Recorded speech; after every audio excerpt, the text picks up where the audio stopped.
Takže já vás vítám, diváci, vítám tě, Luky, a dnešní téma bude teda mysl, nebo jak pracovat s myslí. A víceméně myslím si, že to bude hodně zajímavý a nový pohled pro hodně lidí, samozřejmě záleží, kdo se na to kouká, ale myslím si, že my dva zrovna vnímáme mysl trochu jinak, než ji vnímá většina.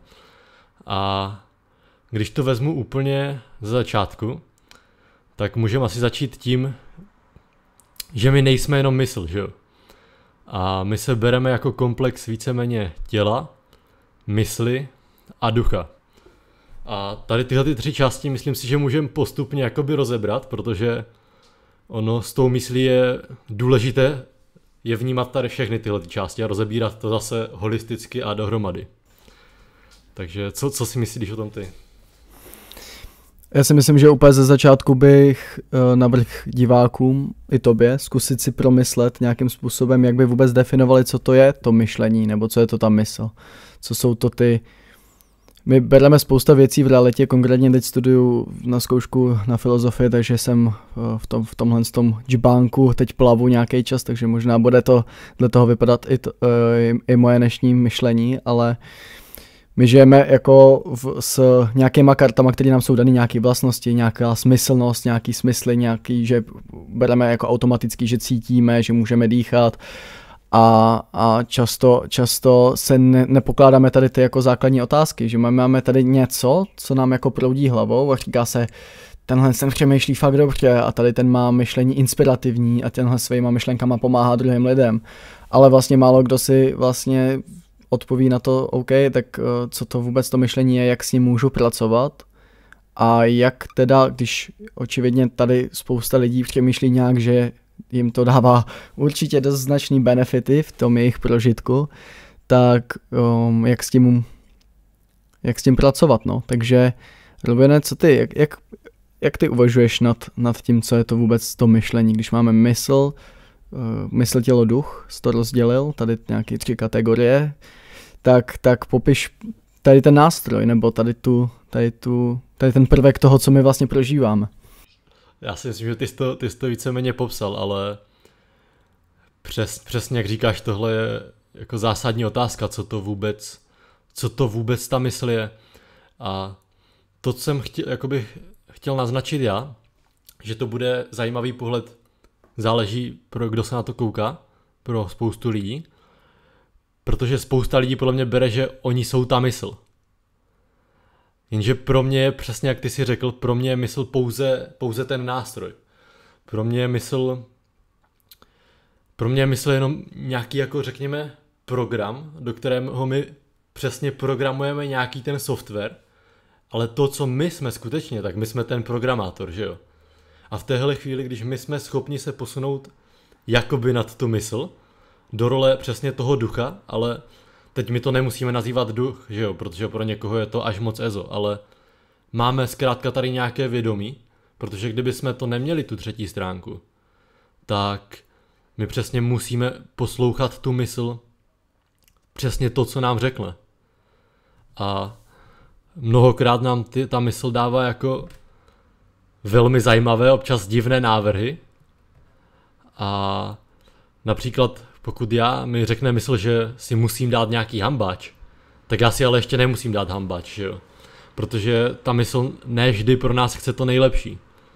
A proto ten první krok je uvědomit si tady tyhle 3 části, tělo, mysl, duch. A je důležité si uvědomit, že my jsme ta třetí část, která ovládá to tělo a tu mysl. A potom samozřejmě před tou myslí, k tomu se taky ještě dostaneme, ale tak je extrémně důležité to tělo, že jo, zase. Já si myslím, že tady je to jako hrozně ta subjektivita té prožívané reality, jak my to všichni vnímáme, protože tady co mě napadá je vlastně jako dostat se do nějakého toho kořene. Víme, že tady nějaká mysl jako je, že nějak funguje, ale odkud se to jako bere ta myšlenka, jako odkud přiletí, jako vytvoříme ji v sobě, vytvoří mozek, nějaký tam poskládá, nebo se jako letí kolem a my si ji nějak jako všimneme. A tady těch jako interpretací je spousta a pak záleží, my jsme vlastně schopní, dejme tomu, tak na co se asi shodneme tady společně, že mysl nejsme my, a jednoduchá věc, proč to tak je protože ty nemusíš myslet a stále jsi. A nemusíš myslet. A ty myšlenky můžeš jako pozorovat, což je mimochodem základní princip meditace, pozorování těch myšlenek. Ale když pozoruješ něco, tak to něco musí být nutně jako vně toho pozorovatele. Jo, já to musím pozorovat z nějaký jiný pozice, kdybych to byl já, tak se na to nemůžu jako koukat, víceméně. A pak jde o to, do jakého detailu my jsme schopni to vnímat, že jo, protože spousta lidí třeba dokáže vnímat své tělo do úplně, v každé té kategorie někdo dokáže vnímat své tělo do úplně neskutečného detailu, zatnout každý sval, a viděl jsem video, jak takhle týpek prostě zatnul prsa, takhle mu tam jeli ty jednotlivý jako svalový vlákna, a někdo tohle vůbec nedokáže, někdo je třeba nacítěný na svoji trávicí soustavu výborně a na cokoliv, a stejným způsobem do toho detailu je důležitý si ho umět všímat, jak ve všech těch 3 kategoriích. To tělo je něco typického, na co si my můžeme šáhnout, takže je hezký k tomu jako udělat nějaký příměr. Například vnímat, kdy jsme unavený a tak dále. Základní princip je zdraví, prostě vnímat, kdy potřebujeme si trošku zasportovat, protože tělo už se nám jako bortí do sebe nebo tak. A to stejný vlastně s tou myslí. A vlastně velmi důležitý bod, co mě napadá, je nebrat tu mysl vlastně příliš vážně, protože, jak si řekl, ta mysl ti může podat, teď si dej hamburger a lidi si myslí, dobře, tak teď prostě já si chci dát tady nějak jako hamburger nebo něco, ale ta mysl ti dost možná, a to je možná problém obrovské téhle doby, může i říkat, hele, ty za to nestojíš, nic se ti nechce, nikdo tě nemá rád, prostě jako nevycházej z domu, protože ti tam hrozí třeba nebezpečí. Prostě různé formy strachu. V moment, čím víc my jí důvěřujeme, tím víc ta mysl si jakoby hraje, až kam to může dotáhnout víceméně, nebo se nám do té, záleží, jak to vnímáme, buď se nám to do té mysli projektuje a samozřejmě je to propojený s emocema, když emoce jsou nějaké propojení mezi mentálním světem a vlastně fyzickým světem, tak emoce jsou někde jako to propojení mezi tím, kdy tělo reaguje emočně na naše myšlení a na to, co jako vidíme. Takže určitě ze začátku prostě první bod bych nazval prostě nástroj. A nazval bych to nástroj, který my nemusíme používat za každou cenu a hlavně mu nemusíme věřit za každou cenu, protože stejně jako můžeme si představit fialovýho koně s 9 nohama, tak nutně neznamená, že takový koně jako existují. Ale může existovat. Ale může existovat. Minimálně tím, že si ho můžeme představit, tak v nějaký formě už existuje, i když je to jenom ta představa, ale zase do určitý míry prostě, no. Yes. Ono, přesně jak jsi řekl, ještě mě napadlo k tomu, že ta mysl je vlastně něco jako most i mezi tím tělem, případně ještě a tou třetí částí tím vědomím, protože zrovna s tím hamburgerem, že jo, tvoje tělo většinou přesně ví, co potřebuje, aby bylo zdravé. Pošle nějakou, řekněme, informaci tomu vědomí, ale v té chvíli se do toho právě začne sypat ta mysl, že jo. Například tvoje tělo přesně ví, že teďka potřebuje maso, salát a k tomu třeba vajíčko.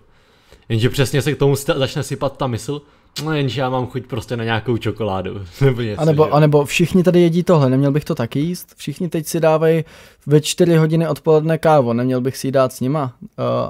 A pak se do toho bere ten kulturní vliv vlastně té společnosti kolem nám, že celý život jsme jedli tady v 10 večer chipsy s pivem u rodičů nebo s limčou, tak asi je to normální, takhle to dělají všichni, takže i když moje tělo teď nějak jako v poslední době fakt to na záchodě nevypadá dobře, tak stejně si to dám, protože tohle je vlastně jako normální, no. No jako to kolektivní programování, to je potom téma samo o sobě, že jo, přesně jak jsi říkal, odkud se tady berou ty myšlenky, tak kromě toho, že tady se berou prostě myšlenky z nějakého jako hromadného cloudu, ze kterého můžeme čerpat všichni, tak se ale ty myšlenky přesně tady šíří kolektivně, že jo. To znamená, že podle mě jako většinu těch myšlenek skutečně čerpáme víceméně od ostatních. To znamená přesně, že nás programují ostatní. A mnohdy to jako dopadá tak, že nás ostatní programují, nebo dneska to vypadá tak, že se ostatní programují jako tak navzájem a ne úplně pozitivně. A přesně potom sami ze sebe potom děláme jako stádo oveček, které všechny budou úplně stejné a budou mířit všechny stejným směrem, že jo. A potom... Což se jako nutně nestane, že jo. No, jako nutně se to nestane, ale to je taková jako... Ale je to k tomu připodobněný víceméně. Přesně tak, je to takový jako vývoj. Jsou to takové jako hrozby těch jednotlivých dob, ale i za nacismu, kdy všichni věřili, že jsou nepřijadnou rasou, tak nebo většina národa, tak stejně se našli nějaký, kteří prostě říkali, hele, s tímhle nesouhlasím a vždycky to tak bude, je to zároveň v tomhle tom se furt udržuje ten balans.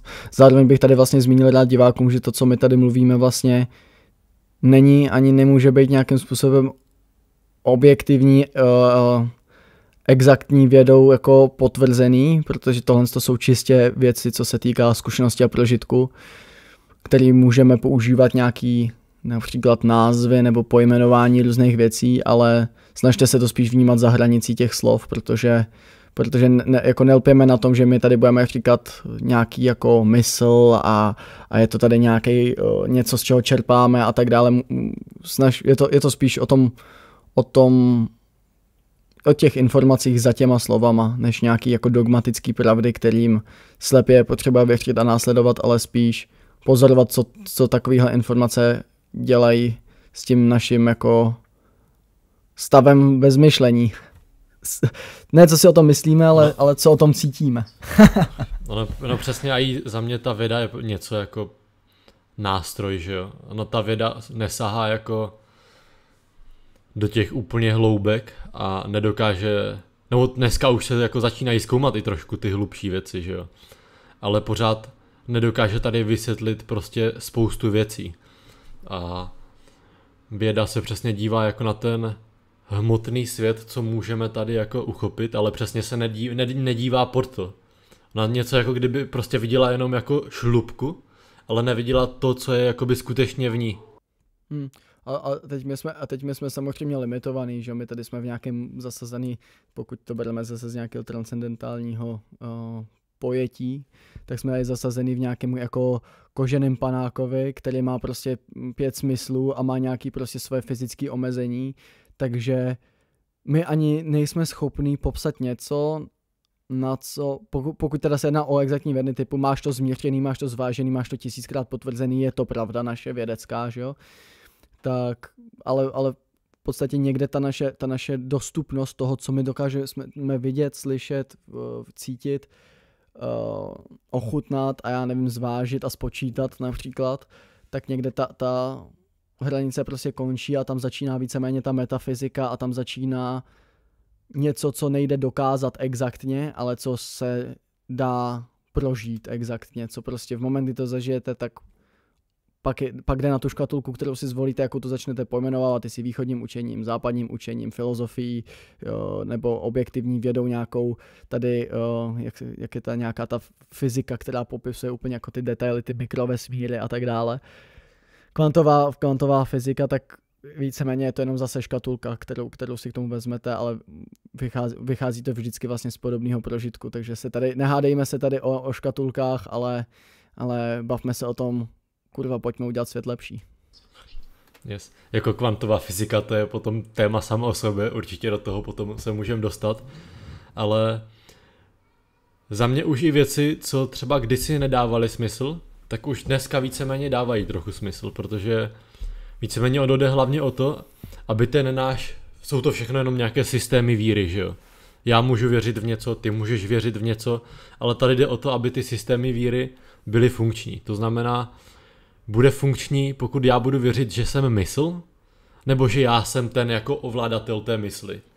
Protože když já budu v něco věřit, tak můžeme se asi shodnout na tom, že to bude ovlivňovat potom úplně všechno ostatní. To, jak se budu chovat a tak dále. A je víceméně tady tohle dokázané, že jo, že mysl, přesně jak ty si říkal na začátku, že jsou hlavní ovlivňovatele těch našich emocí. A emoce to už je něco víceméně nezměřitelného, ale je to změřitelné případně na nějaké jako biochemické reakci v našem těle, na nějaké hormonální odezvě. A to už víceméně potom ovlivňuje i to fyzické tělo, že jo.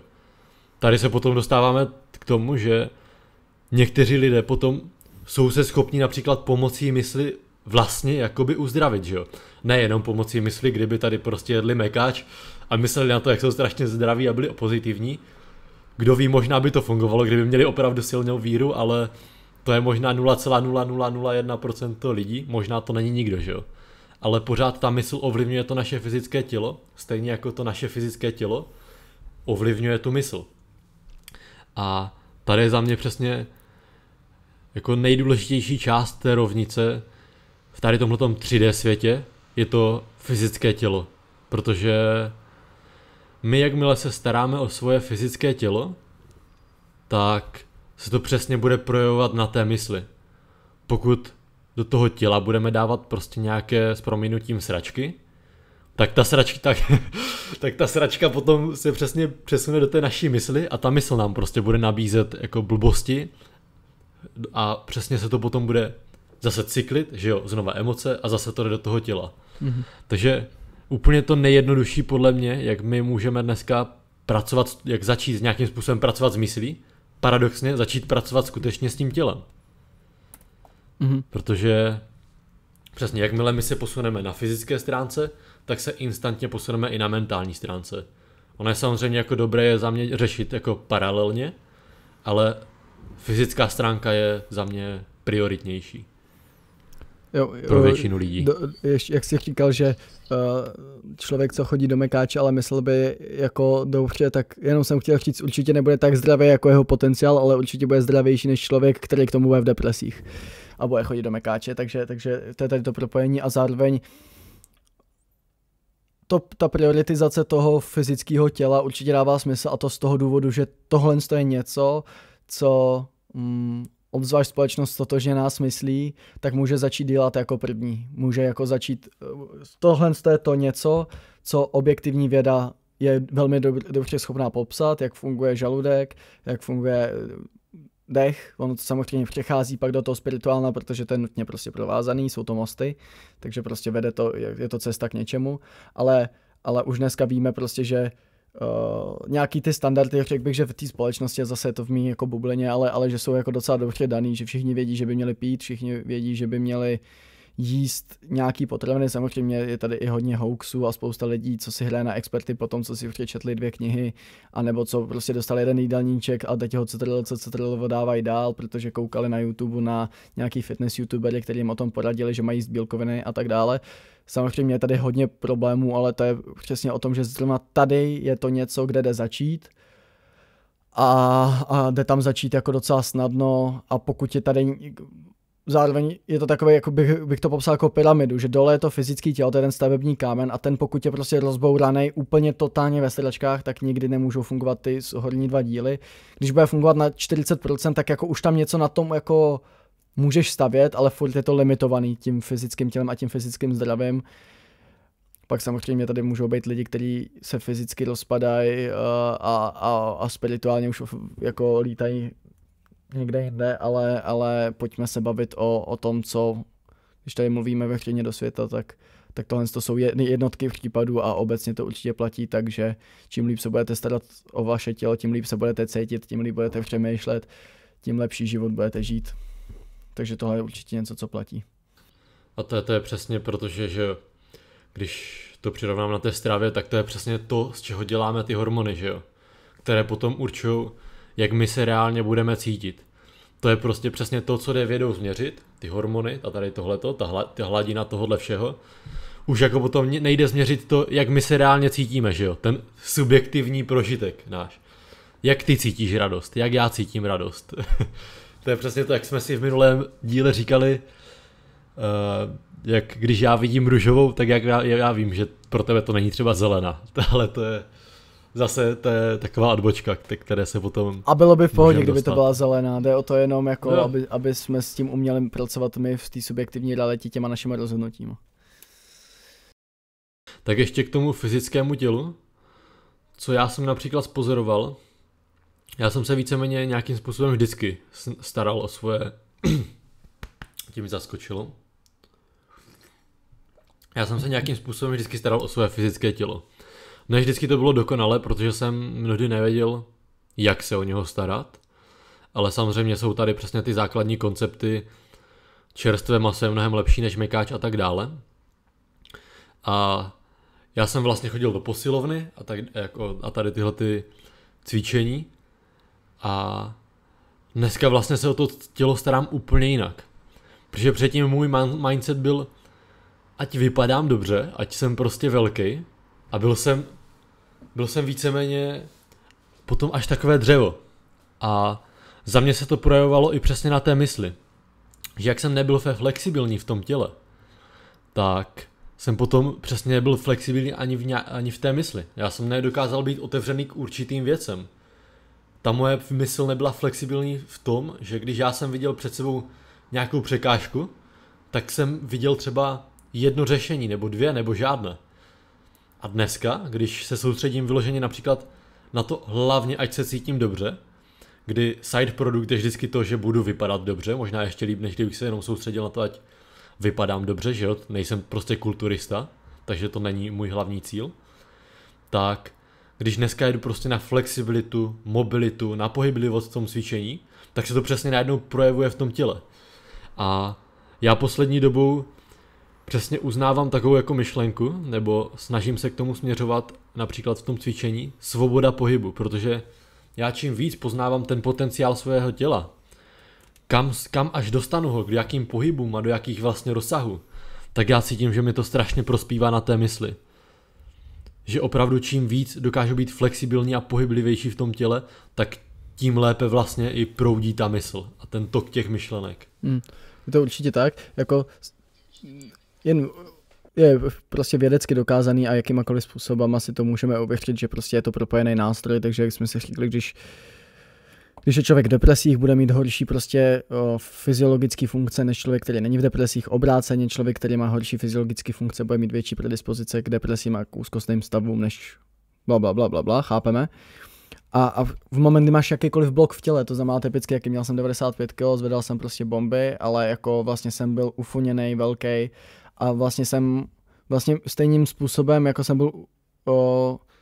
jsem byl nějakým způsobem zamknutý v tom těle víceméně a stotožňoval jsem se s tím vzhledem a kolik zvednu kilo v gymu a tady těma věcma, tak o to víc jsem byl stuhlej potom i v tom přemýšlení, ale hlavně v té otevřenosti, protože pokud jste vydrželi koukat na tenhle podcast až sem, já nevím, nějakých 20 minut, tak už je to velká známka toho, že jste minimálně otevřený nějakým jako alternativním pohledům k tomu, jak to všechno může být, minimálně z toho, že prostě nebereme paradigmata, že k cvičení a být prostě fitness zdravej vede jenom jedna cesta, tady máme nějaký vzor toho, co všichni chceme být, jak chceme vypadat. A takhle to stotožnění platí ve všem a řekl si moc hezky vlastně, že je důležité, jak se cítíme jako celek. Ne, typicky zase je to o používání toho nástroje mysl. Když já budu ten nástroj mysl používat tak, že mám tady nějakou vizi, jak bych měl vypadat, jak bych měl být silnej, svalnatý a potom mě budou chtít holky a budu mi to vydělat peníze, protože budu trénovat lidi a budu tady influencer na Instagramu jenom kvůli tomu, že budu mít svaly, tak je to stotožnění s tou formou vlastně v moment, kdy z jakéhokoliv důvodu tě cokoliv vesmír zastaví a nebude to tak moc bejt, nebudeš moc bejt tak velký, ne tak silný, nebo třeba zrovna máš metabolický typ, anebo prostě nemáš ty predispozice k tomu tady to vlastně dělat, tak v moment prostě nastává jako problém a proto je důležitý vnímat to tělo jako celek a nevnímat jenom nestotožnit se s tím, že jako hele, tady tou cestou teď musím mít prostě za každou cenu a vydupu si tady nějakou jako super formu, ale vnímat to přesně jak říkáš, ze všech těch perspektiv a být ve všech perspektivách flexibilní. Teda je to aspoň minimálně můj mindset, který taky razím, takže jenom tak možná pro inspiraci třeba někoho z vás. Protože v moment, kdy jsi co nejvíc v disciplínách flexibilní a diverzifikuješ ty své dovednosti a to své propojení, tak v moment, kdy se něco v tom životě stane, tak seš na tom mnohem líp připravený po všech stránkách. A ty věci se dějou, takže spíš otázka, kdy se stane a co se stane. Ale v moment, kdy ty se stotožníš s nějakou svojí jenom jako představou sebe samýho, jak by to v ideálním případě mělo vypadat, že budeš mít takový a takový svaly a jenom protože budeš jíst tohle a nehledíš na to jako na celkový fungování a co jednotlivýma činama způsobuješ v sobě a svýmu okolí a jak moc seš stotožněnej s tím svým myšlením těch názorů Například, když prostě koukáš na nějakého fitness youtubera a automaticky všechno, co on řekne, tak bereš jako pravdivý a například nedokážeš poslouchat názory některých lidí, tak tam prostě je furt obrovský prostor pro nějaký vývoj a je to práce pro nás všechny, no. Takže z toho monologu jenom být otevřený prostě alternativním postojům a když to ve mně způsobuje nějaký jako odpor vůči tomu postoji, tak buď vědět, mít ho ověřený nějakým způsobem na své vlastní zkušenosti nebo na tom, že prostě jsem se tomu věnuju dlouho, anebo prostě si říct, aha, možná na tom jako něco je a třeba si to pojďme ověřit a zkusit, možná to největší dílo na světě není prostě ideální volba pro všechny, v našem případě, co máme společného. Zároveň se nestotožňovat s tím fyzickým vzhledem, nutně fyzicky namakaný člověk nemusí být vyrovnaný člověk a nemusí být perspektivní člověk. Je to samozřejmě výhoda, ale je to jenom jeden z mnoha parametrů, na který je potřeba koukat, takže celek je důležitý. Když prostě vnímat to ten svůj život jako prostě celek. Nevnímat ho jako ta část toho fyzického vzhledu nebo cokoliv takového. Souhlasím. Teď si uvědomuju, ono se to vlastně pořád točí kolem toho samého, že nejsme ta mysl, ale jak ty jsi teďka dal ten monolog, tak mě k tomu napadlo asi tak dalších 15 myšlenek a uvědomuju si, do jaké jsme schopni jít vlastně hloubky. Protože přesně jak jsi říkal, ono jako cíl být tady velký a svalnatý a cokoliv, prostě nějaký jako náš sen nebo cíl. Nějaká představa mysli, že jo, víceméně. Přesně. Představa mysli, kdy já bych skoro možná jako nazval mysl to naše ego, že jo? Určitě. V tomhle spektru, jo. A přesně, protože přesně teď, když se tomu egu něco nepodaří, tak už to ego vlastně říká, že není dost dobré.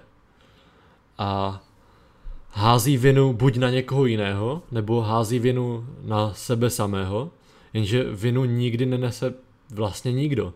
A to je přesně ten rozdíl mezi tím vědomím a tím egem, že to vědomí a ta naše duše přijímá víceméně úplně všechno, co jí do toho života za mě přijde a to ego za něčím směřuje a snaží se kontrolovat všechno kolem sebe, ale tady podle mě pro spoustu lidí nastává ta iluze té kontroly, že můžeme vůbec tady něco kontrolovat. Protože my reálně můžeme jediné to, co můžeme kontrolovat, tak je právě ta naše mysl. Právě ty naše vnitřní právě pochody, to naše rozhodnutí právě teď. Přesně tak, jenže pokud my se s tím stotožňujeme, tak to nemůžeme kontrolovat.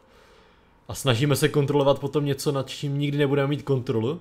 A to je přesně podle mě i to, kde vznikají případně nějaké jako i mentální poruchy za mě. Prostě jako úzkost, že jo, kdy se vlastně vydáváme hlavou v představách do budoucnosti, ze které máme nějakým způsobem strach, protože víme vnitřně, že ji nemůžeme kontrolovat, ale snažíme se o to nějakým způsobem.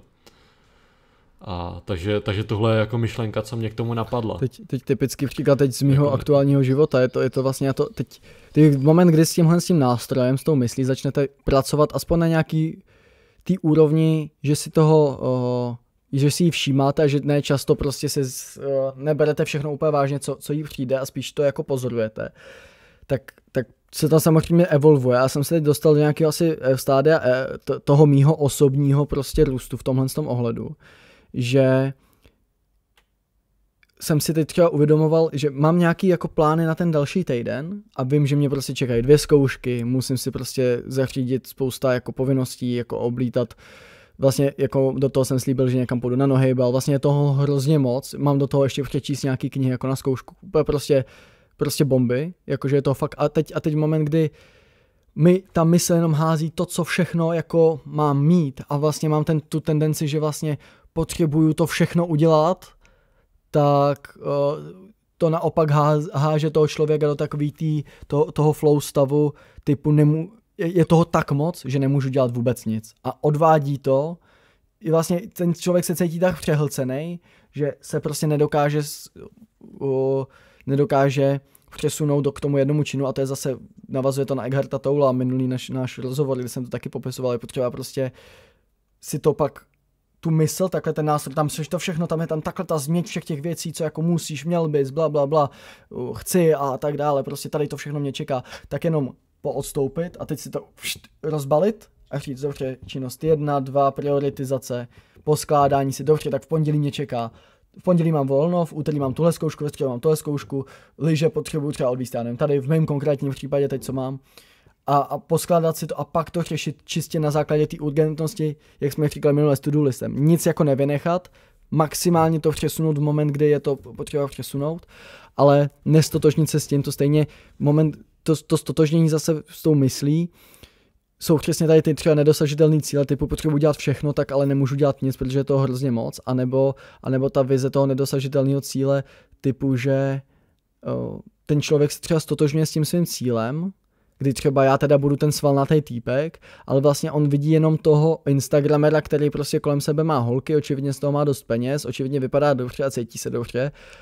A tak on se sám, kvůli tomu, že se ten člověk chce cítit dobře, tak si to definuje, že tak dobře, tohle je to štěstí a to já potřebuji dosáhnout, teď si začne dělat tu představu toho, jak on to bude mít, to stejný, ale neuvědomuje si, že tam ta cesta pro toho člověka vůbec není, takže spousta lidí by chtěli být slavný fotbalisti, ale nechtějí trénovat u děcek, jo, typicky, nebo chce být někdo kulturista, ale vlastně ho nebaví cvičit, vůbec se o to nezajímá, není to jeho zájem, ale vidí tam jenom to pozlátko toho, co všechno může získat, až bude to, co jako viděl, nebo co si ta mysl zkonstruovala, takže ta mysl v tomhle v těchto iluzích toho, že vlastně nám předhazuje, že ty touhy být něčím, co vlastně ale není to naše a je to jenom ta představa iluzorní, která nevychází z toho činu, ale vychází z jako nějakýho, jako jenom nějaký jako falešný touhy, pocitu štěstí, že až budu mít ty svaly, tak budu šťastný, ale vlastně je to jenom jako to cvičení jenom prostředek, který mi to, já budu cvičit teď a pak budu mít ty svaly a pak budu šťastný, není to jako kontinuální činnost, kdy mě to zajímá, studuju to, miluju ten pohyb, zkoumám to, chci pomáhat lidem, zároveň pomáhám sobě, je to něco, co mě naplňuje, na co myslím, i když nemusím, nemám z toho zkoušku, protože to mám v hlavě furt, tak tohle je to a to každý potřebujeme najít v té svý určitý míře a samozřejmě my všichni potřebujeme to fyzické cvičení, ale nepotřebujeme ho v takovém extrému, jako tamhle nějaký calisthenic týpek, co stojí na jedné ruce na gymnastickém míči, že jo, někde. No, takže zase je to asi jako hodně rozprostřený, ale bacha na to, aby si ten člověk, abyste se jako dávejte si pozor na tohle stotožnění s tím, že si sami sebe představíte v nějaký pozici, která ale vlastně vůbec není vaše a je někoho jiného a jenom máte pocit, že tím získáte ten pocit spokojenosti, protože jste možná nenašli ten svůj recept ještě, no. Yes, přesně. Já bych na tebe hnedka navázal a to je přesně jak ty si říkal, že ego vlastně a ta mysl nikdy není spokojena. Nikdy. Mysl prostě vždycky za něčím směřuje. Jakmile toho dosáhne, tak dostane nějaký dopaminový boost, takže v tu chvíli je spokojena, jenže ten dopaminový boost zase jde dolů, že jo. Takže musí směřovat zase za něčím dalším. A to je přesně, když ty si řekl, že já můžu směřovat tady za tím influencerem, jako za, řekněme, tou jeho formou, celou dobu vlastně budu trpět a třeba toho dosáhnu jednou, OK, ale byla to moje cesta, teď já toho dosáhnu a uvědomím si, sakra, tohle já jsem nikdy nechtěl. Já jsem tady promardil třeba 10 let. A stalo to hrozně bolesti a úplně to byla iluze, že ten barák, co jsem tady stavěl na tu sílu, tak najednou vlastně k hovnu. Přesně. A zároveň jako bych rád řekl, ty jsi tam vlastně říkal, ten týpek se očividně cítí dobře, přesně. A to je zase to, že nám sociální média tady můžou něco ukazovat, že jo? Já nevím nic o tom, jak ten týpek se cítí, že jo? Protože přesně, on tam je jako nasvícený, že jo, s holkama. Vyfotoshopovaný. Jo, vyfotoshopovaný. A potom může ležet doma v depresích, že jo? Protože přesně třeba není vůbec tam, kde chtěl být. Jo. A to je přesně podle mě, že někteří lidi si neuvědomují takový ten vyšší životní, jako takové to vyšší životní naplnění a přesně směřují jenom za těmi externími, řekněme, věcmi. To, co právě chce ta mysl, to ego, když si myslí, že to udělá jako šťastnými, ale přesně potom si uvědomí, že o tom to vlastně vůbec nebylo. A tady je spoustu jako slavných lidí, kteří jsou toho příkladem, kdy jsou to lidi, kteří dosáhli úplně všeho úspěchu, prostě slávy, peněz a najednou spáchají sebevraždu třeba. Protože se vydali prostě po nějaké cestě a dali na sebe ten tlak a zjistili, že vůbec to nebylo to, v čem měli tu jejich, řekněme, tu vyšší, tu duchovní cestu. A ten, jak prostě je samozřejmě strašně důležité mít ten sen a cíl, ale taky je důležité to spojit s tou myšlenkou, že cesta je cíl, že jo. Protože já nechci být šťastný, až dosáhnu toho cíle.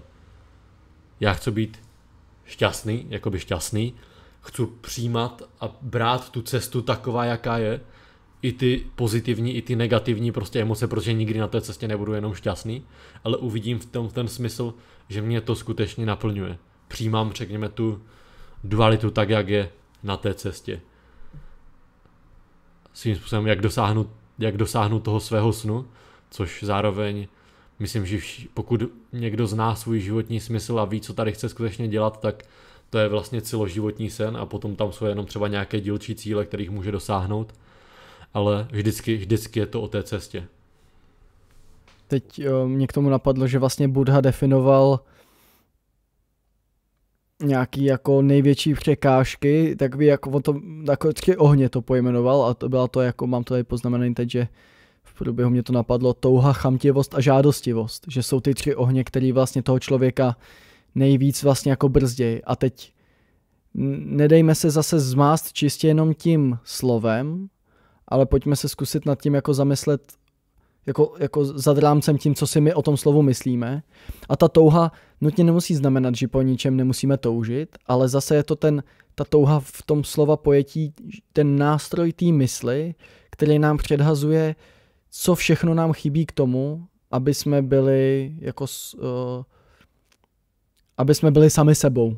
Že nám něco k tomu, aby jsme byli my sami sebou, aby jsme konečně byli jako plní, aby jsme, protože já nechci říct spokojení, protože spokojení ty můžeš být vyrovnaný a nemusíš být ale třeba spokojený s tím, jak třeba žiješ finančně nebo v jakém prostředí žiješ, ale to postupně měníš tím přítomným okamžikem těma rozhodnutíma, prostě spějeme na té hoře a každý jsme byli do toho světa vrženi s nějakýma kartama, ale ta touha v tom smyslu přesně, že která zastěňuje tu mysl v tom, že vlastně teď nemůžeš dělat nic a jenom tady je nějaká ta touha, kterou ty za každou cenu potřebuješ a teprve tehdy to za to bude stát.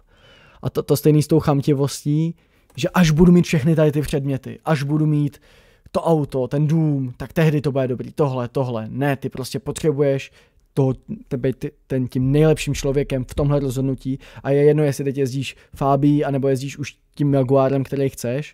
Důležitý je to, jak ty s tím životem zacházíš, ty můžeš mít v nějaký tý touze teď v tom pozitivním slova smyslu to, že jednou bych chtěl pro svoji rodinu prostě tady hezký jako rodinný a bezpečný auto, který prostě, se kterým budeme jezdit kamkoliv. To můžeš mít tady jako to, ale zároveň to není, až tehdy to bude v pohodě, až tehdy se přestaneme hádat s manželkou, až tehdy si najdu čas na své děti, prostě tohle a ta žádostivost. Vlastně všechny tady ty 3 ohně, který on jako popsal, což je samozřejmě zase to překlad prostě několik tisíc let starého textu, takže do češtiny, takže říkám slova prostě iluze, ale všechny to jsou vlastně takový ty negativní aspekty té mysli, toho ega přesně, který v určitém spektru nám hrozně škodějí, ale zároveň často to ty lidi přivracejí do toho opačného extrému, že já už nic nepotřebuju, teď už si jenom tady prostě budu tady jako chodit po té zemi a nic nemusím tvořit, protože všechno je tak, jak já jsem spokojený s tím, co mám.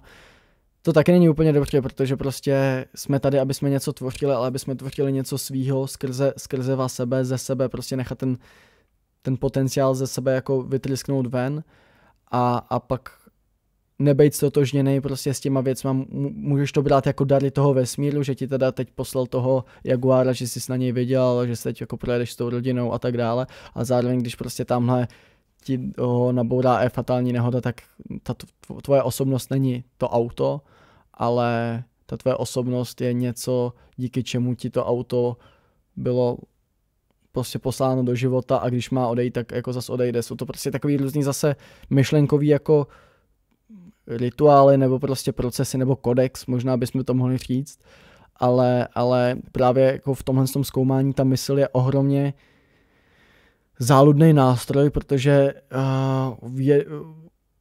ve stejném tématu, jako je třeba ta touha, se dá používat jak produktivně, tak destruktivně a je prostě na nás, aby jsme si našli tu naší střední cestu. A to právě jako, že nedostanete tady prostě odpověď, jako jak to dělat, protože mi to do jistý míry nejde popsat, snaží se to filozofové prostě a myslitelé největší a duchovní spirituální učitelé a gurus tisíce let a stejně se to setká s miskonceptem, když miskonceptujou Ježíše, tak asi miskonceptnou už všechny.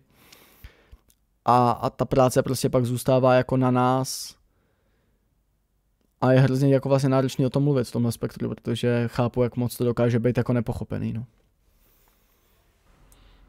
Přesně, ono se to prostě musí propojovat všechno dohromady za mě. Přesně jak říkáš, touha může být vnímaná negativně, ale přesně touha je jako podle mě ten hlavní katalyst, proč se tady ten celý vesmír jakoby, řekněme, i vyvíjí, že jo?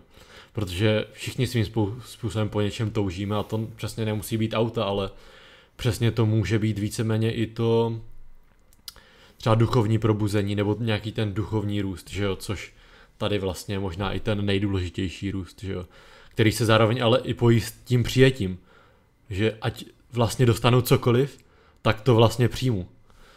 A tam se mi líbila přesně myšlenka od Paula Čeka, kterou jsem slyšel od něho v podcastu. Ten říkal, úspěch je, když dostanu to, co chci, a štěstí je, když chci to, co dostanu.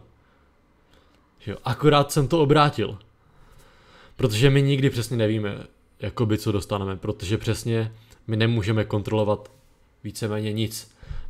My tady můžeme jako vytvořit si nějaký sen, jakoby požádat, řekněme, tu realitu, ať nám to dá, můžeme skrz tu realitu na tom nějakým způsobem začít pracovat, ale teď, jestli to reálně dostanu nebo nedostanu, jestli jsem všechno udělal dobře nebo neudělal dobře, to nikdy nevím, ale to, co vždycky vím, nebo to, co je minimálně můj systém víry a který bych řekl, že je velmi produktivní, že vždycky dostanu to, co potřebuju. Ne vždycky to, co chci, vždycky to, co potřebuju. A to je přesně to, že mně se nedějou ty věci. Ty věci všechny se dějou pro mě. To znamená, když já někde prostě selžu, tak OK, super, asi jsem tam měl selhat. Co si z toho můžu vzít přesně případně produktivního. A tady se úplně jako nádherně podle mě navazuju na pozitivní, negativní mindset. Spoustu lidí přesně se podle mě hází do role oběti, kdy nad vším, nejenom, že když si oběti, že jo, tak nad vším myslíš negativně, nebo spíš myslíš tak, co se děje kolem vlastně tebe. To znamená, pokud tobě se stane něco negativního, tak ty myslíš negativně. Pokud se ti stane něco pozitivního, tak ty myslíš pozitivně. To znamená, že jsi jakoby oběť té svojí reality. To znamená, to, co se ti stane, tak já se musím cítit. A takže v roli oběti prostě nechceme tam být. Teď jsem se trochu zamotal. Já jsem tě chtěl jenom nechat, aby to doplulo, takže očividně si řekl to, co bylo potřeba, bylo jako fakt mám zase spousta myšlenek k tomu. Tady mě vlastně napadá k tomu, že v moment, kdy jako ten člověk se stotožní s tou rolí oběti, nebo z toho, že teď se mi nedaří, nebo teď se cítím tohle období na hovno, nebo já stejně nikdy těm penězům nebudu rozumět, tak to nechci řešit, nebo já se tohle nikdy nenaučím, blablabla. Zase přisuzujou si přisuzujou si vlastnosti sami sebe na základě toho, co o nich říká jejich vlastní mysl. A to je jeden z největších omylů. Vaše mysl vám může něco říkat, že jste nedostateční, že nevypadáte dobře, že v tomhle ten projekt nemá smysl, anebo jako cokoliv, že byste se na to měli vyprdnout a tak dále, nebo že jste nedostateční. Můžete prostě si za to, vlastně každý má nějaký určitě své trauma, kde se s tím setkává a teď neříkám, že ta mysl vždycky lže, ona je dost užitečný nástroj a možná když tady racionálně, prostě racio je takový jako skalpel, který výborně řeže, takže můžeš jako hezky proniknout do nějaký té věci a tou logikou říkat, OK, tak tady mi něco nesedí, finančně to tady ten projekt nedává smysl. A v tenhle momentě tam ten mindset pomůže, ale v moment, co se týká mysli v negativních názorech na tebe samého, na tvý vlastnosti, na tvůj vzhled, na tvoji nedostatečnost, na podceňování sebe samého, nad sebeponižováním, nad sebetrýzní, tak v ten moment je potřeba si uvědomit do prdele. Já nejsem to, co mi říká své mysl, ale já jsem pouze to, co dělám. To je to, jak mě lidi vnímají. A já to vidím na svém spolužákovi, který prostě jde za novejma lidma a ty lidi o tobě vůbec nic nevědí. To znamená, když potkáš jakýhokoliv člověka, tak to jediný, co on o tobě bude vědět a jak tě bude vnímat, je ten aktuální dojem, který ty na něj děláš svým činem, svojí energií, svými slovy, svým nastavením. To je to, jak on tě poznává. Netahat si sebou ten příběh o tom, že já se odjakživa bojím lidí, já odjakživa se bojím komunikovat, já odjakživa... Samozřejmě jsou to prostě zakořeněné věci, není to jednoduché nevyřešení, určitě neříkám nespochybňovat to. Jenom říkám, jakým způsobem nebo nepodceňovat to, jenom říkám, jakým způsobem ta mysl dokáže fungovat a podstrkovat nám různý vzorce. A nezapomínejme, prosím vás, na to, že pokud se cítím na hovno, tak nebo vnímám sebe negativní polaritou v jakýmkoliv smyslu, tak jediný, co je potřeba udělat, je zamyslet se, jaký čin můžu dělat pro to, aby ta realita taková nebyla. Protože v moment, kdy já začnu tou svojí akcí bortit tady tu lež té mysli, tak já vlastně jakoby dokážu, že to, co všechno bylo řečeno o mě v té mysli mojí, to sebetrýznění, nebo v mysli někoho jiného a potom to následné vyslovení typu ty na tohle nemáš, nebo když jsi byl malej, tak ti řekli, no z tebe stejně nikdy nebude nic užitečného. A ty si to táhneš sebou jako trauma v tomhle tom myšlenkovém spektru víceméně. Tak jediný, jak se toho zbavit a probrat to a vyřešit to a ukázat, že to tak není, je prostě tou akcí. No. Tím činem, že ukážete tou akcí, tady jste mi něco říkali, tady jsem si něco myslel a takhle tohle, co jsem teď udělal a proto, že to tak není, což z filozofie je zajímavý směr existencialismus, dámy a pánové, takže určitě doporučuju. Jo, ale jenom mě to tak prostě, je to hrozně důležitý, že jediný, co nás definuje, je čin. Není to, co si o sobě myslíme, nebo to, co si myslí ostatní, ale to, co my uděláme, jak reagujeme slovy a činem následně. Musí tomu následovat. Ten čin je to primární prostě. Teď vlastně k tomu, o čem jsme mluvili, nebo o čem jsi mluvil, ty navážu a ten vnitřní stín, což je mimochodem něco, co moc doporučuji nastudovat autor Gábor Maté, nevím, jestli jsi o něm slyšel, v případě některý diváci, který se tomuhle tématu věnuje dost drsně, takže v rámci třeba mýtus normálnosti, nebo pokud se někdo zajímá třeba o závislosti, tak kniha v říši hladových duchů se jmenuje. Případně držte si své děti a to je víc o výchově, ale ten o tomhle právě mluví a vlastně my jsme v tomhle tom stejně jako svobodní, jako ve všem jiném a pak je to o tom jenom, ono asi nevyplatí si tam ty stíny nechávat. To říká Dan, že to jsou ty draci, co ti jako hlídají ty tvoje nejhlubší poklady, který tě k něm nechtějí pustit, hlídají tu tvoji nejhlubší autenticitu, ty strachy a tady ty různý traumata.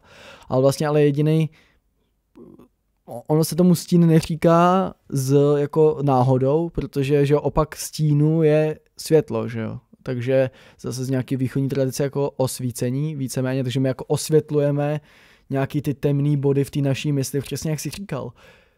Vybral já jsem si tohle jednání, když mě tady někdo prostě řekne, no ale ty tomu sportu stejně vůbec nerozumíš a ty řekneš, ježiš, jak je to možný, že ty si tohle myslíš, prostě úplně jako naštve tě to, tak co bráníš? Bráníš svoji jako pozici odborníka na sport, chceš to ty, nebo prostě jako co tě k tomu naštve? Přece kdyby to nebyla pravda, tak nemáš jako jediný důvod, nebo kdyby se to nedotklo částečně nějakého tvýho vnitřního traumatu, tak nemáš jediný důvod, aby tě to naštvalo, případně to jako bránit, protože ty, kdybys znal tu svoji pravdu, tak víš, kde ta pravda leží a svítí jako taková, vlastně ideálně asi ten čin, že jo, který prostě je neměnný, ví, jako děje se furt, tak a nemusíš si ho obhajovat, takže vlastně ta cesta k tomu jako určitě není to příjemný ponořit se do toho svýho stínu, ale v moment, kdy my tam jdeme chvilku tím temným lesem a pak tam symbolicky tu lucerničku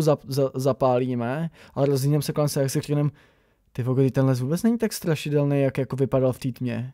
Vždyť vlastně ten náš strach z toho říkat věci třeba upřímně, jak si myslíme, nebo strach z toho ukazovat nějaký svoje jako pravý věci v sobě, to znamená jako pravý pocity, tak nebo jakýkoliv tady ty naše jako věci, co jsou v nás, za který se z jakýkoliv důvodu stydíme a teda symbolicky tvoří ty naše stíny, tak v moment, kdy my je teda jako osvětlíme, ukážeme, tak najednou zjistíme, že tam ten strach vlastně vůbec jako nedával smysl, teď. Ten strach je vždycky mnohem horší, než ta eventualita toho, jak skutečně vypadá to vyřešení toho stínu. Jak když teda dojdeme těch pár nepříjemných kroků k té další, že jo, máme nějaký to naše vědomí, symbolicky představující světlo a tamhle už je tma. No tak ta naše cesta k té další lucerně vypadá z té naší aktuální pozice nebezpečně, protože přesně ta naše mysl rovnou předhazuje ty nejhorší možné scénáře, které se můžou stát.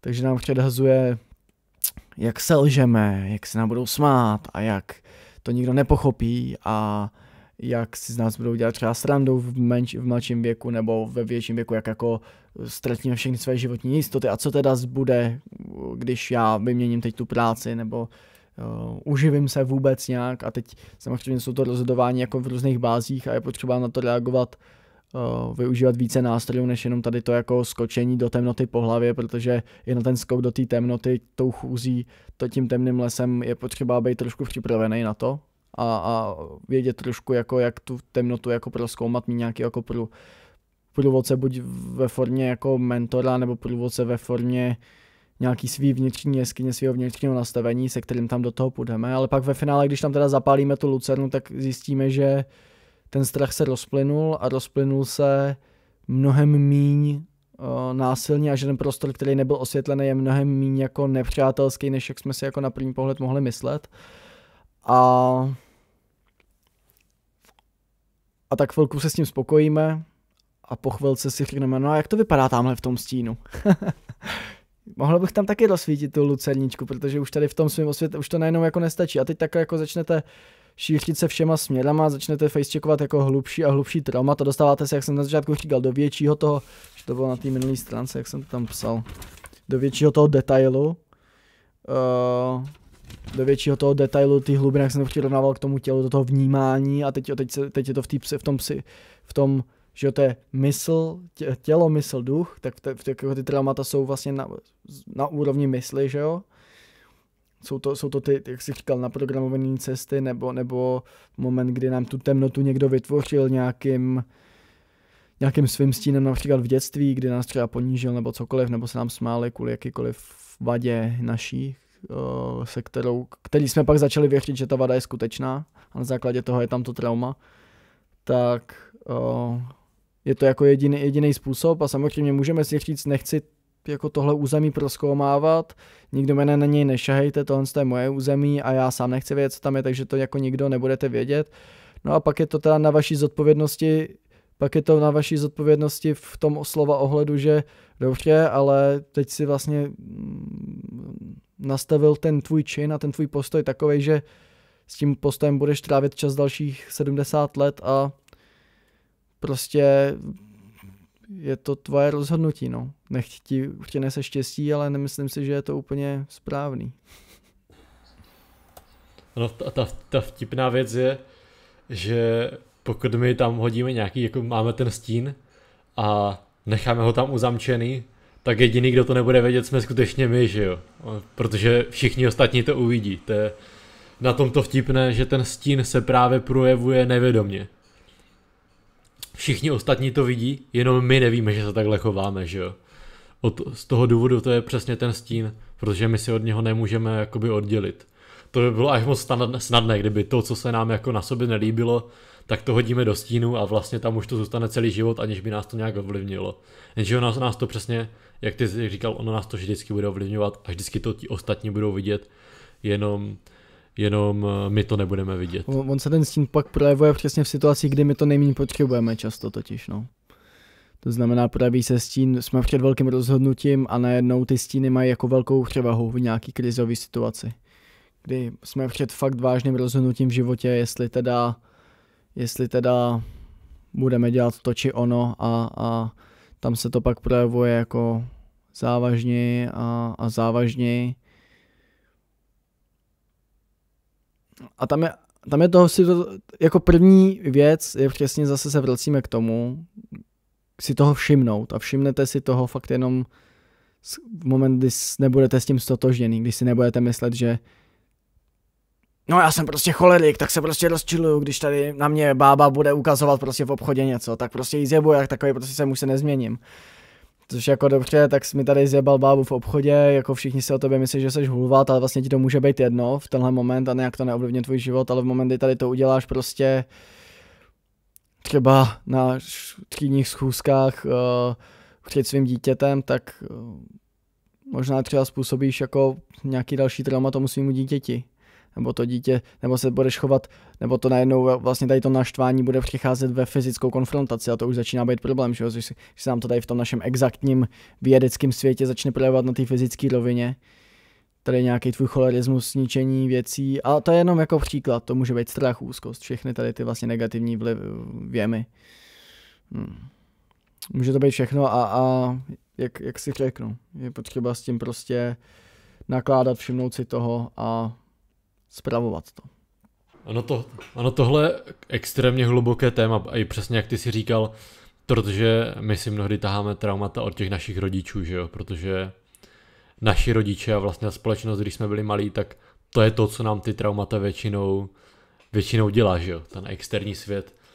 A to trauma, to je vlastně jako nějaká událost, kdy my zažijeme prostě tu emoci tak silně negativní, že ono, ta mysl tu situaci úplně vyřadí, že jo. Ale je to jako kdyby v té chvíli jakoby rozdvojila tu osobnost a tu jednu osobnost, která v té chvíli jakoby byla, ta emoce a tady tahleta jako situace, tak to hodí do toho stínu. Jenže přesně tu emoci si ukládá. Protože jakmile se ta situace objeví znovu, tak ta emoce se taky objeví znovu. A to je ten způsob té mysli, kdy si myslí, že nás nějakým způsobem chrání. To znamená, jako je pěkný příklad přesně třeba jako přednášení ve škole, že jo? Nebo přednášení kdekoliv. Někdo prostě kdysi mohl prostě zažít nějaký trapas extrémní. A přesně měl nějaké extrémní trauma, až na to víceméně zapomněl na nějakou tu situaci klidně. Ale teďka ten člověk nemůže prostě se vyjadřovat. Prostě na veřejnosti. Nebo cokoliv.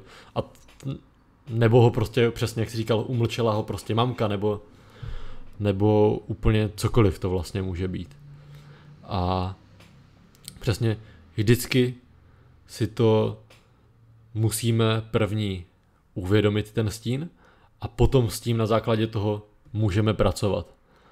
Protože pokud my si neuvědomíme, odkud tady tohleto vůbec pochází, tak se to nezačne vlastně nikdy léčit. A tady se zase dostáváme k tomu přijetí, kdy ten stín je vlastně jenom jako nějaká část, kterou my nepřijímáme. Část nás samých, kterou my oddělujeme od sebe, od nás vlastně. A nepřijímáme ji. A já s tím prostě pracuju tak, že jakmile si to uvědomím, většinou si to uvědomím na základě nějakého tohohle spouštěče z externího světa, kdy mě něco rozhodí, kdy mě něco naštve, kdy se cítím najednou prázdný nebo se cítím nejistý někde, tak už prostě vnímám, aha, tady někde bude náběh na nějaký stín. A tady většinou, když se jako začnu ptát sám sebe, okay, odkud tady tohleto pochází, tak mi začnou mi přicházet odpovědi. Všem by měly začít přicházet odpovědi. Ono to je jako zase vtipné na té mysli, že když se jí zeptáš, tak ono to podvědomí ti tam vždycky něco hodí, že jo. Prostě, když se jí zeptáš, jak můžu získat tuhletu práci, nebo co se mi kdysi stalo, úplně cokoliv, jakákoliv otázka, tak ta mysl ti vždycky něco předhodí. Potom odkud to vlastně přišlo, to je otázka, ale takhle se s tím potom dá pracovat a už jenom jakmile my přijmeme ten stín, to je ten první krok, tak už se to v té chvíli začne léčit. Už to nebude tak intenzivní a nebude tak omezující ta emoce. Už jakmile to přijmeme, tak už se víceméně přes to můžeme posunout. A můžeme dělat případně ty malé kroky. To znamená, pokud mám někde stín, který mě blokuje v tom mojem snu, což víceméně jsou to všechny ty stíny, jinak by to nebyly stíny, tak pokud si je uvědomím a jsem schopný je pomalu jakoby překonávat, případně integrovat zpátky do mě, ale v tom pozitivnějším jakoby světle, protože žádný ten stín, žádná ta část mojí osobnosti, přestože já jsem ji nazval špatná, tak máš vždycky ale tu pozitivní stránku, že jo? Kterou já můžu na druhou stranu využít a na tu negativní si občas můžu dávat třeba pozor. A čím déle jako na té cestě za tím svým snem jsem, tím více si uvědomuji, že to není až tak o tom seberozvoji, nebo je to jakoby taky o tom seberozvoji a přijímání těch externích informací, ale je to skutečně velmi a momentálně mnohem víc o té vnitřní práci, o tom sebepoznání, o tady tom pracování s vlastními stíny, o tom překonávání vlastních limitů, o tom soustředit se na to, co já můžu kontrolovat, o tom, abych já jednal podle vlastních hodnot a podle svých nějakých vlastních podle nějakého svého etického kodexu prostě. Mně se v tady tomhletom líbí filozofický směr třeba stoicismu, že jo. Takže tak.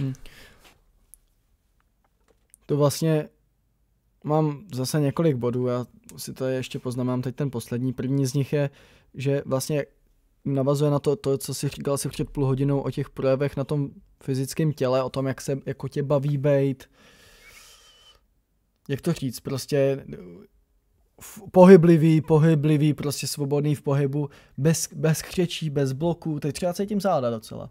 A ono vlastně jako, je to přesně tak, že tyhle ty stíny naše, tak se prostě projevují i v tady tom zablokování těch jednotlivých částí těla.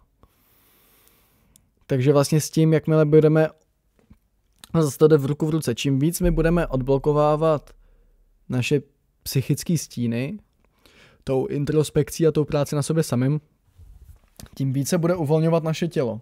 A teď já to nechci říkat zase z pozice té nějakého mistra Sifu, jenom to říkám z pozice mý vlastně subjektivní jako prožitku, z toho, co jsem byl schopný zažít zatím momentálně a co můžu jako sdílet ze své zkušenosti.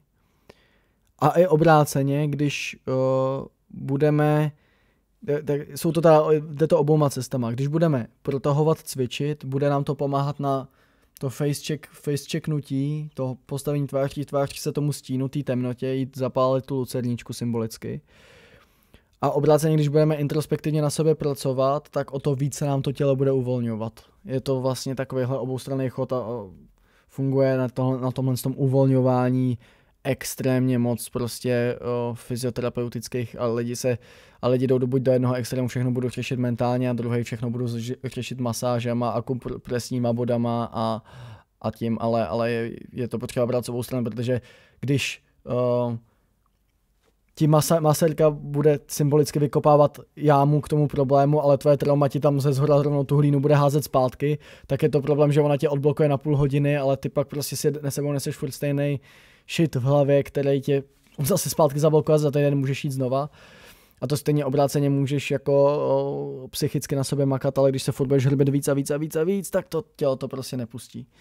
A teď jsem chtěl říct, že máme nějaké jako vjemy. A teď je důležitý si jako neplíst intuitivní vjemy a myšlenkový vjemy, protože jsou to ohromně jako jiný věci a lidi často mají jako tendenci vlastně neumět to rozlišit.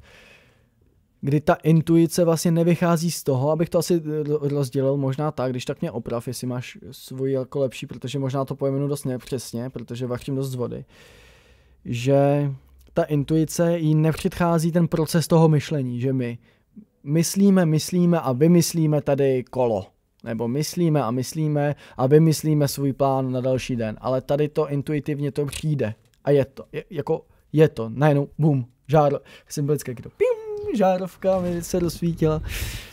Já tady přesně s tebou souhlasím, prostě ta intuice to je většinou, to je přesně ta první myšlenka, že to je, jak jsme říkali na začátku, že přesně tvoje tělo ví, co by si mělo dát za jídlo, intuitivně mi přijde prostě nějaká myšlenka, maso se zeleninou. A potom to začne zpracovávat ta mysl, že jo. Ale vlastně já jsem slyšela, že maso není zdravý teď. Že teď je zdravý tady cereální tyčinka. A takže si dám tu, protože to mi tady pán že je zdravá.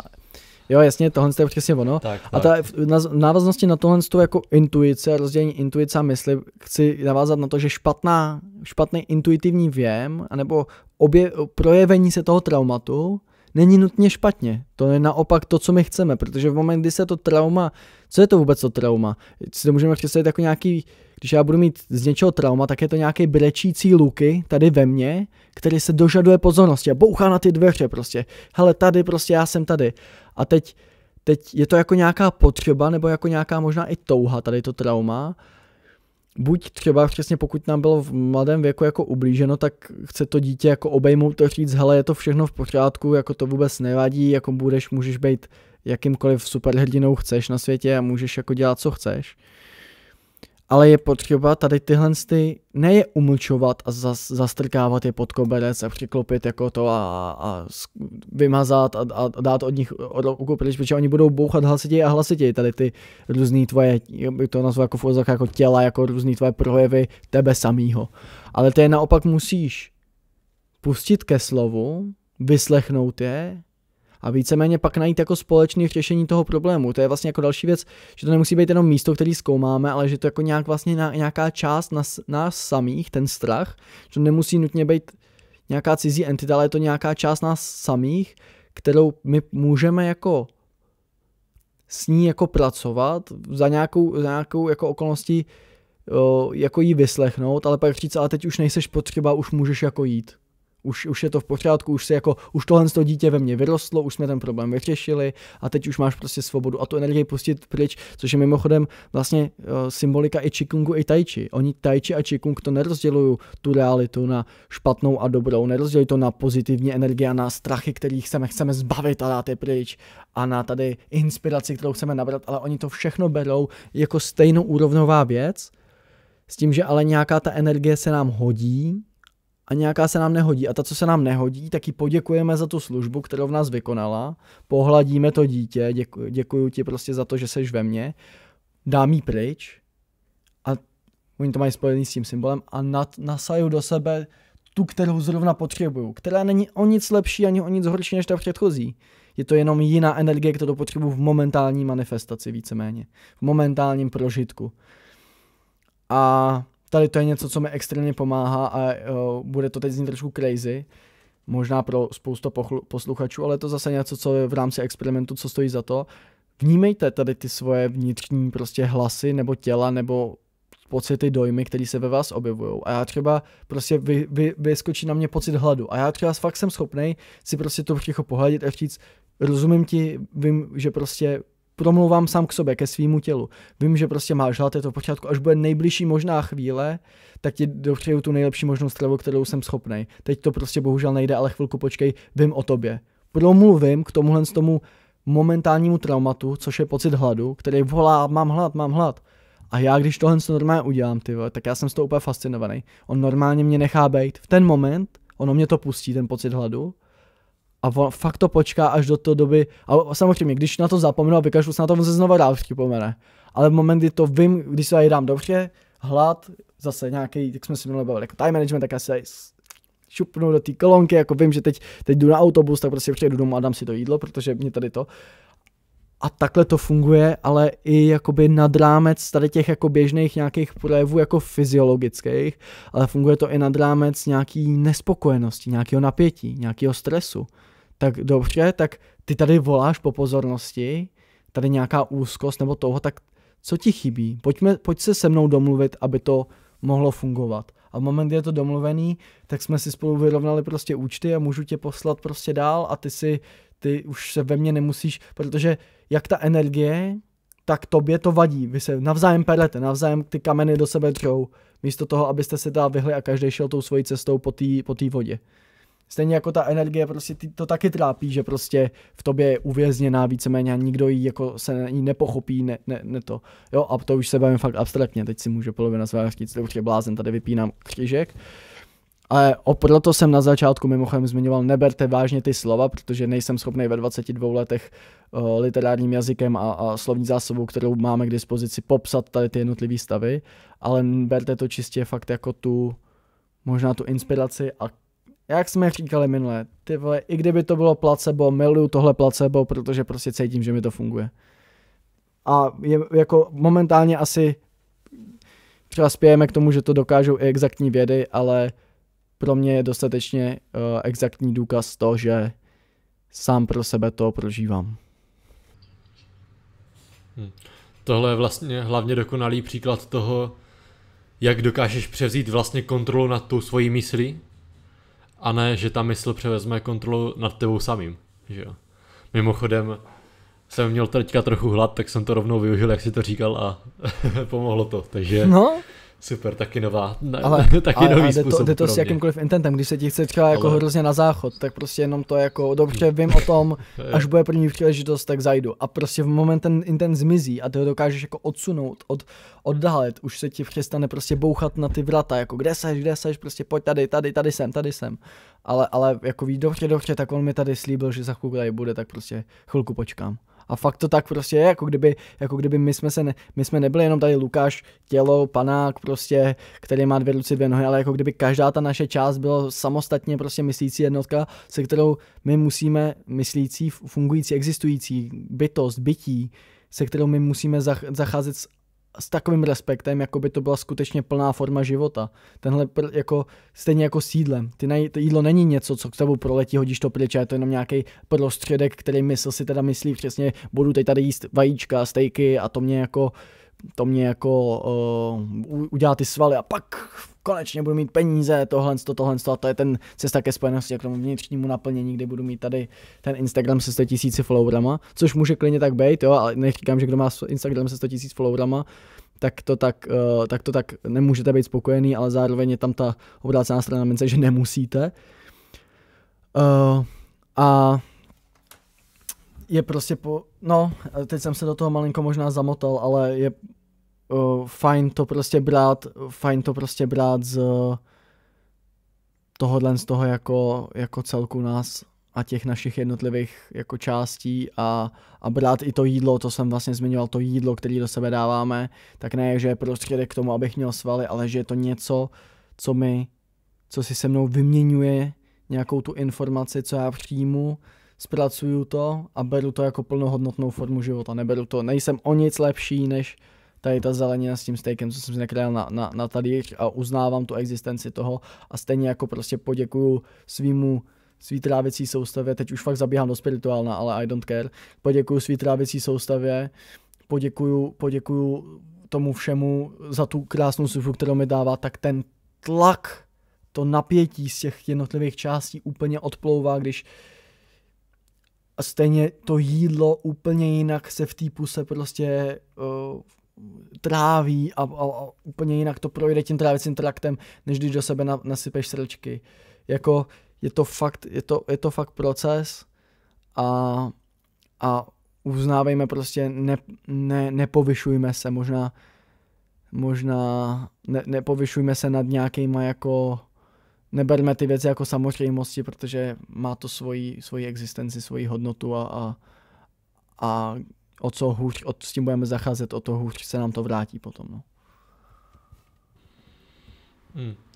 Jo, souhlasím. Ty jsi se mě řekl vlastně všechny ty příklady toho akorát vyššího uvědomění, kdy se skutečně jsme schopni posunout nad tu mysl a nad ty instinkty zvířecí, že jo.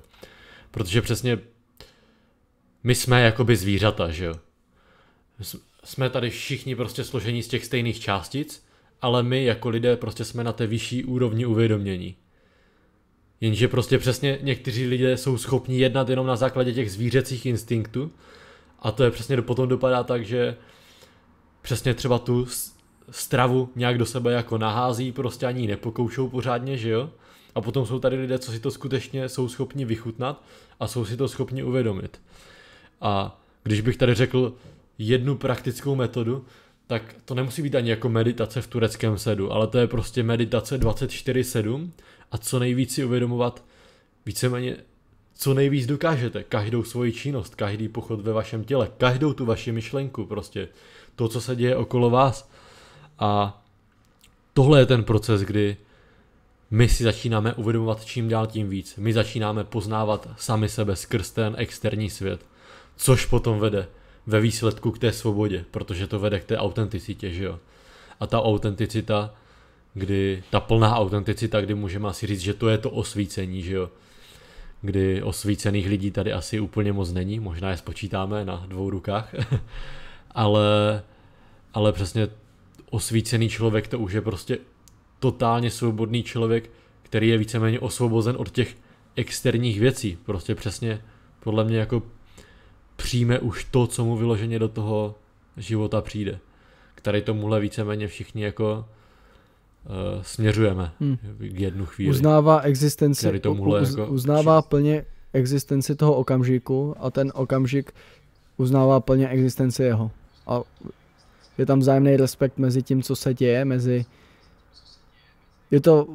pak to vlastně se prolíná do jedné existence víceméně, že do té jednoty naší pomyslný, pokud to můžeme takhle nazvat a spousta i filozofů a myslitelů to tak nazývá, že jednota i spirituálních učitelů, kdy tam přesně se vytratí konflikt z té reality, protože už s nikým ten člověk jako nebojuješ s ničím, proti ničemu se nestavíš na odpor, prostě je to, jak stejně jako musíš respektovat ty potraviny, hlas svýho žaludku, svých potřeb, svých traumat, tak respektovat hlas okamžiku. Yes, souhlasím. No nic, ještě poslední teda myšlenka, úplně jako nakonec. Tím, že mysl je teda program a teďka jsme celou dobu mluvili o tom, jenom jak si ji uvědomovat vlastně o tom, jak jednat z té třetí části, tak my můžeme ten program využít víceméně v náš prospěch, pokud do něho hodíme ty správné programy. A to je přesně to, že je potom rozdíl, pokud budeme číst nějaké třeba životopisy úspěšných lidí, nebo budete poslouchat nás dva tady, že jo? Nebo jestli budete prostě číst negativní seznam zprávy.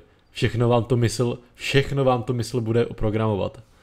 Nebo jestli se budete bavit s nějakým určitým typem lidí, nebo si prostě se budete bavit jenom s negativníma lidma, tak pravděpodobně oni na tu negativitu na vás předají. To je přesně to, programujte si tu mysl na základě toho, co vy chcete. To znamená, pokud máte nějaký sen, tak musíte si najít ty mentory, kteří ten sen už mají a vlastně budou vás tím učit. Tady tímhle si programujete tu mysl, ta to přijímá a na základě toho, co my do té mysli budeme dávat, tak to nám bude víceméně předhazovat zpátky. Takže toť tady jakoby poslední téma. Jinými slovy, takže základní motiv tady toho celého našeho podcastu je vlastně opět jako tohle, teď si řekl, čemu já se budu věnovat, tak to se bude dít, to znamená zase se to vrací, jsem tím, co dělám, jsem tím činem. Můžu mluvit o tom, jak hrozně chci tady vybudovat, prostě mít dobrou kondici a běhat maratony, ale když se nezvednu z té postele a nejdu to skutečně dělat, tak do té doby je to přesně destruktivní forma jenom jako nějaký představy, jako nějakého ideálu. A druhý motiv je, kam věnuješ pozornost, tam to roste. Na co se budeš soustředit, to se děje. Takže můžete se soustředit teď, když to posloucháte, na to, že to, co tady říkáme, je úplný nesmysl a možná se to v té vaší hlavě manifestuje, takže tomu budete věřit stejným způsobem. Si to někdo může vzít až tak extremisticky, že nějakou větu, která je napsaná v knize nebo nějakou, která tady třeba padla tady na podcastu, tak se s ní stotožní tak moc, že už přestane vnímat jako jakoukoliv jinou jako alternativu. A začne to třeba, takže i v tomhle tom se nějaký seberozvoj může stát destruktivní. A proto věnujte tu pozornost tam, kde chcete, aby to rostlo. Takže ideálně do lepšího pochopení sebe samých, protože to řekl jsem Sokrates, poznej sám sebe a poznáš svět. A to prostě je pravda, kterou tady už víme dlouho. Na neštěstí je to docela taková obecná rada, která není tak snadně řešitelná, ale zároveň dává absolutní smysl. Takže věnujte pozornost sobě, tomu, co se ve vás děje, to, jak ta vaše mysl vám tady občas namlouvá něco, co vy vlastně takhle nechcete, tak ji řekněte OK, tak pojďme se pobavit o tom, jak to udělat tak, aby to bylo pro obou strany jako příměrný. Používejte ji jako nástroj, uvědomujte si své programování, žijte sladce a blaze a těšíme se na vás u další epizody. Díky všem, pokud jste dokoukali až sem, tak je dost možný, že si nemáte s kým povídat o těchto tématech jako my, a tak vítejte v naší komunitě Zevláků. Je to tak. Tak jo, taky vám děkuju. Jak já vždycky říkám, kráčejte s odvahou, protože odvaha je za mě ta nejušlechtilejší emoce, kterou my tady v tomhle 3D světě můžeme vyvinout. Nemůžeme být non-stop šťastní, ale vždycky si můžeme vybrat jednat odvážně.